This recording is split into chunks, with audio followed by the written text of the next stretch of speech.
Assalamualaikum warahmatullahi wabarakatuh.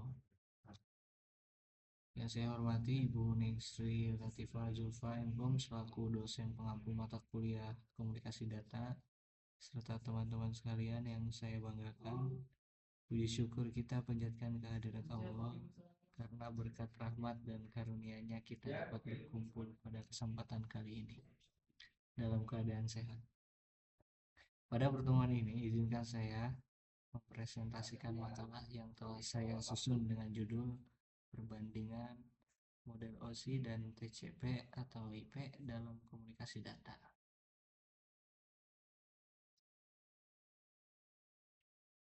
Langsung saja,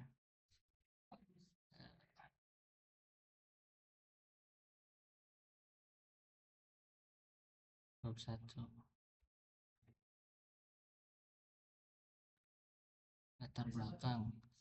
Dalam perkembangan teknologi jaringan komputer, komunikasi data menjadi aspek yang sangat penting. Dua model referensi yang paling dikenal dalam komunikasi data adalah OSI atau Open System Interconnection dan TCP atau IP, Transmission Control Protocol atau Internet Protocol. Keduanya memiliki fungsi penting dalam menggambarkan bagaimana data dikirim, diterima, dan diproses dalam jaringan komputer. Di sini ada rumusan masalah. Yang pertama, apa itu yang dimaksud dengan model referensi OSI?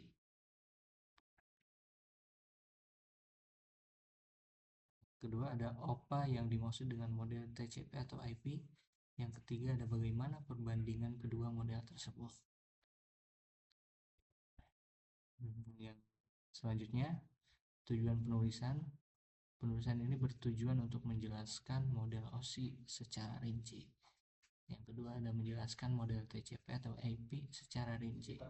Yang ketiga, membandingkan kedua model referensi jaringan tersebut. Yang keempat, memberikan gambaran peran kedua model dalam komunikasi data. Selanjutnya, bab 3, model TCP atau IP. Model TCP atau IP adalah arsitektur jaringan yang digunakan untuk internet saat ini. Terdiri dari 4 lapisan. Di antaranya, yang pertama ada Network Access Layer.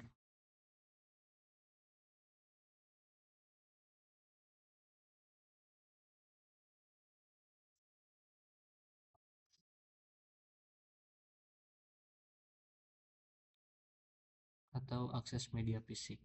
Yang kedua ada Internet Layer atau routing, adalah routing dan pengalamatan IP. Yang ketiga ada Transport Layer, adalah komunikasi end-to-end TCP atau UDP. Yang keempat ada Application Layer, adalah protokol seperti HTTP, DNS, dan SMTP.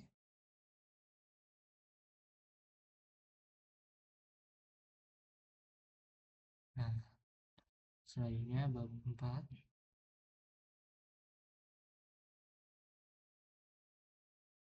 Bab 4 itu ada perbandingan model OSI dan TCP atau IP. Di sini ada beberapa perbandingan. Ada aspek model OSI dan model TCP atau IP. Di model aspek itu ada jumlah lapisan. Di model OSI itu ada 7 lapisan. Sedangkan yang model TCP atau IP itu ada 4 lapisan. Aspek penggunaan. Dalam penggunaan model OSI itu teoritis atau standar referensi. Sedangkan model TCP/IP ada implementasi nyata di internet. Dalam aspek kompleksitas, dalam model OSI itu lebih detail dan kompleks, sedangkan model TCP atau IP itu lebih sederhana. Dalam aspek pengembangan itu, dalam model OSI itu memakai ISO, dan model TCP atau IP itu merupakan Departemen Pertahanan.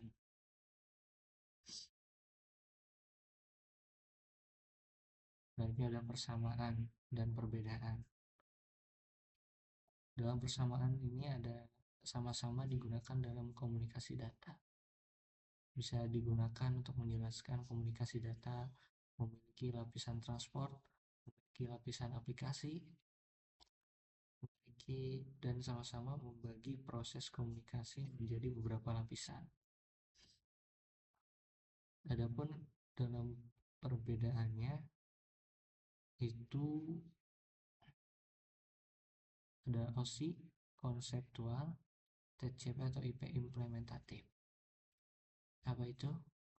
OSI itu ada 7 lapisan. Ada model teoritis dan ada lapisan session dan presentation. Itu perbedaannya. Sedangkan yang di TCP atau IP ada 4 lapisan. Terus model yang dipakai internet berbeda, lapisan application OSI digabung menjadi satu lapisan saja. Terakhir penutup. Bab 5. Kesimpulan. Model OSI dan TCP atau IP merupakan dua model referensi penting dalam komunikasi data. Lebih teoritis, sedangkan TCP atau IP lebih praktik dan digunakan pada internet modern. Kesimpulannya, mungkin OSI dan TCP adalah model yang menjelaskan bagaimana data dikirim dalam jaringan. Dan juga OSI lebih lengkap dan terstruktur, tapi hanya sebagai pedoman teori. Dan TCP/IP atau IP adalah model yang benar-benar digunakan pada jaringan internet. Dan keduanya membantu memahami proses komunikasi dari awal sampai akhir. Disarankan juga untuk kepada para mahasiswa dianjurkan mempelajari kedua model lebih mendalam karena menjadi dasar dalam mempelajari jaringan komputer dan internet. Dan sekian yang bisa saya sampaikan. Kurang lebihnya mohon maaf. Wabillahi taufiq wal hidayah. Wassalamualaikum warahmatullahi wabarakatuh.